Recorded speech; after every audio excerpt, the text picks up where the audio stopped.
What's good, yo? It's your boy Cole Gotti, coming at y'all with another video. Today we're going to talk about my predictions for USC in their upcoming season. Before we get into that, go ahead and hit that like and subscribe button. Let's get into it. USC finished the season last year with 2 losses, won the Pac-12, and I believe they won the bowl game. They lost Sam Darnold, but they got JT Daniels coming in, who reclassified so that way he could be a part of the 2018 class. And he's also coming in with his number 1 receiver when he was in high school, Amon-Ra St. Brown. They're going to already have a connection. Now, I don't know if JT Daniels is going to be starting from the beginning or not, but I believe throughout the first 3 games of the season, if he's not starting game 1, he's definitely going to be the starter after game 3. But they start the season off at the house against UNLV. We all know they're going to win that game. Then they go on the road to Stanford. That's going to be a tough game, and they could pull it off. I'm predicting that they're going to lose the game because Bryce Love's returning. Stanford ain't no bum team. They're pretty solid. It might not be a contender, but they're pretty solid. And whether JT Daniels is starting or not, that's a tough road game against a solid competitor who's also a rival. Then after that game, they go to Texas.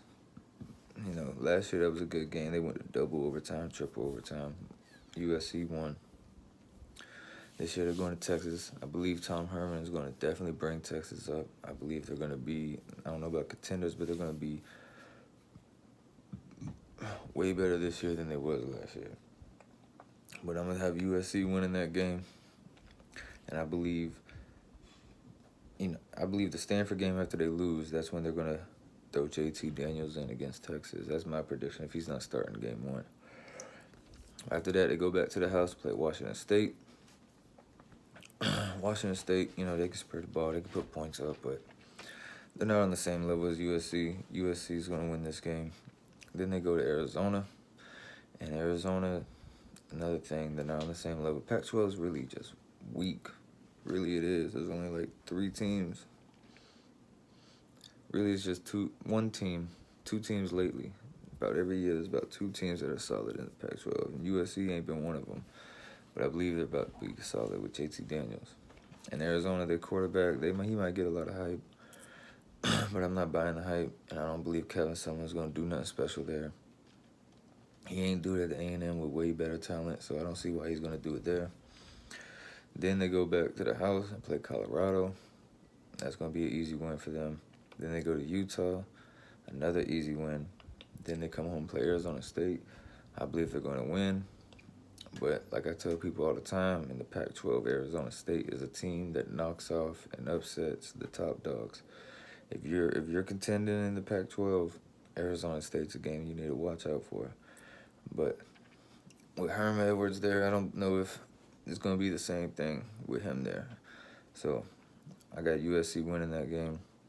Then they go to Oregon State, easy win. Come home and play Cal. They're going to win that game. Then they go to UCLA.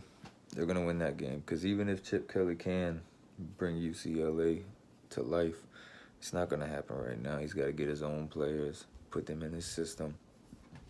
Then the last game of the season, which is going to be a big game. It's going to be a big hype game. They're at the house against Notre Dame. Notre Dame's a very solid team. Notre Dame beat the shit out of USC last year, and USC's definitely going to be looking to straighten their face.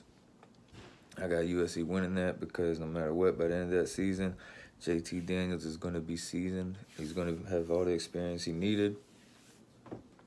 And I definitely got them winning that game. So my prediction is USC is going 11-1 and going to the Pac-12 championship. I feel like at worst, they'll lose to Stanford, Texas, and Notre Dame, and they'll be 9-3. And that'll still send them to the Pac-12 championship. But 9-3 to 11-1 is going to be USC season. If they go 11-1 and they win the Pac-12 championship, I definitely got them getting put into the playoffs. The committee's definitely going to put them in there if that's how it plays out. But hit that like and subscribe button, yo, so that way you can know when my next video drops. I got more coming from the Pac-12, and then more coming from every conference, yo. All right, I'm out.